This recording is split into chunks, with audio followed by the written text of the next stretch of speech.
Seriously? For like 8 years? I've been waiting for this.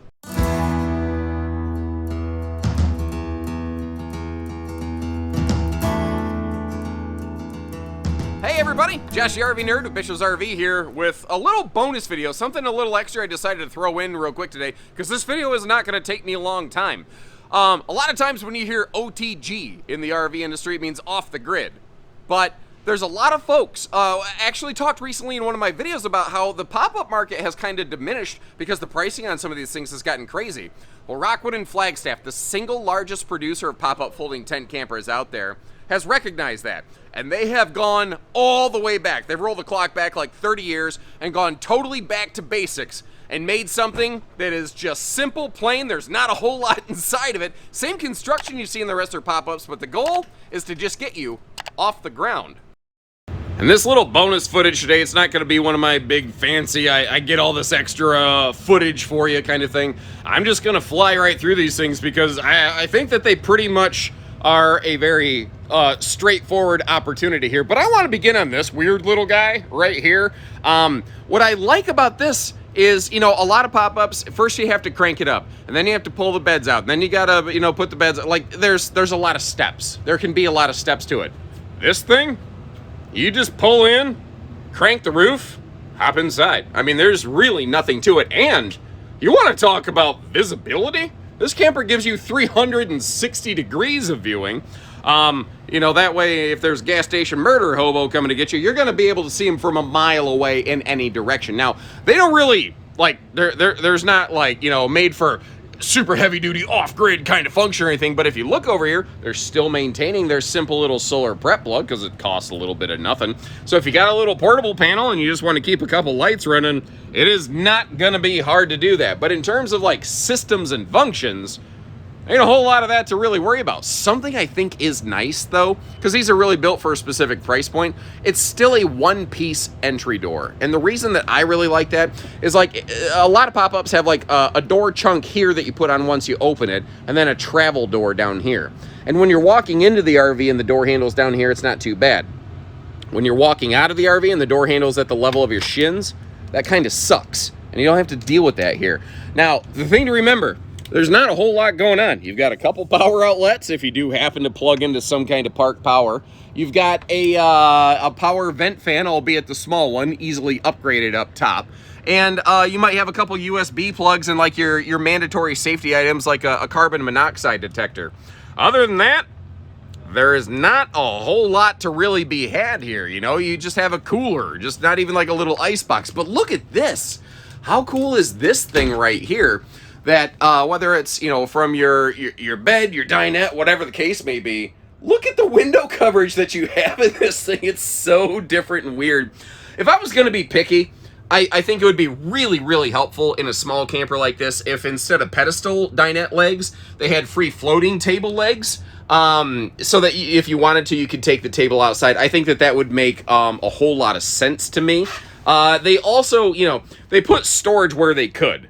But when the walls and the roof move, it's not like you really have the opportunity for tons of storage. And all of these windows, obviously, you know, you can privatize off if need be. And this entry door, remember the school bus windows where you'd pull the two tabs and it would slide down? That's exactly what this is. But you have your choice if you want to slide the bottom panel up or the top panel down. I guess depending on whichever way the airflow works best for you. These also have tinted kind of plastic drop down panels. So if you want to unzip these and get these out of the way and just have all the airflow in the world or keep some of the sunlight out at least a little bit, you have the opportunity for that too. And something else I thought was a really pleasant surprise here. I haven't hard measured it. If I'm not mistaken, that right there is a 60 by 80 True Queen bed size. Now the trick with that is, if you notice, the silver trim line right there, that's where everything will fold down. You can't really get too crazy going with too much of a thicker mattress on this thing because you have to have room for all this. It's not actually tent material, but all this Duratec stuff to fold down and have a place to go when you put the lid down. Now the lid is arched a little bit. You do have a little bit of space in there, so there is a little bit of leeway opportunity. And I spot a handle. I think there's a little extra storage under here. Yes, indeedly doodly, there certainly is. Just a little pocket of storage over here in that little cabinet I thought I'd showcase for you as well. And since they had this big bed, they really utilized every nook and cranny they could of it with all the storage they could. But look at the little details like the gas strut to hold that up, and they even framed out the wheel wells. They didn't have to do that. Like, nobody's really gonna notice and appreciate that, but I love the pride that they have in the product that they put out.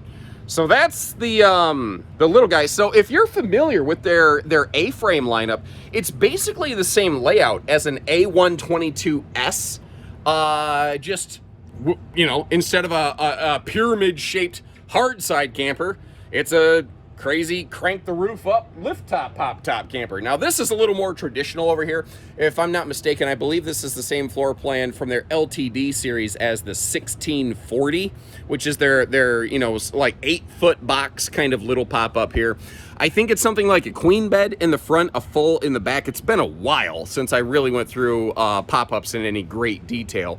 Again, they've really kind of fizzled out in terms of overall popularity. So that's the table leg I was talking about right there. Now, what I'm wondering is in the last camper, if you see, you know, because the box of the camper curves up, I'm wondering if that angle piece down there that just kind of covers some things up, I think maybe that might have been preventing them from using this kind of table. But that is a nice big table that if you want to take it out because it's free floating, you want to put it outside for picnic time, you can. And again, this is that more traditional experience. It's going to give you vastly more space compared to what we were just into, because the beds don't occupy the floor plan, but at the same time, it's going to be a little bigger, a little heavier, a little more expensive, and it is going to require a little more effort getting set up. And I don't have the hard specs exactly in here, but I'm a little bit over 6 foot. I'm thinking this is probably, I don't know, 6.5, 6'8" tall, something like that inside here. So the other one's the same interior height. So what's shocking is it actually gives you pretty comfortable headroom inside here. So I'm curious, are you down with OTG? And when I said, like I said, I've been waiting for a model like this where it's a pop-up that just goes straight up and down. It's the thing with a lot of pop-ups is there a lot of setup, and this eliminates that. I think that there's an opportunity for maybe something with a few more widgets and whiz-bangs than this, but I respect what they're doing. There's a lot of people like, I don't want to mess with a tent, but like, I also don't want to sleep on the ground. I think they solved for a pretty cool problem here, and they are lightweight and right priced. Now, to help you understand what the pricing actually is, I'll leave you a link to the our website where we'll have pricing published if we have any of these in stock. Thing is, I happen to see these. I'm not sure if we're going to bring them into stock. So maybe let me ask you, is this something you think we should bring in stock? I would like to see it. I like to have more opportunities and more availability for everybody, but that's just my 2 cents. I'm kind of a bit of a hopeless romantic like that. Let me know what you think about her. And until next time, I'll see what else I can scare up down here. Take care, stay safe, have fun, and happy camping, everyone.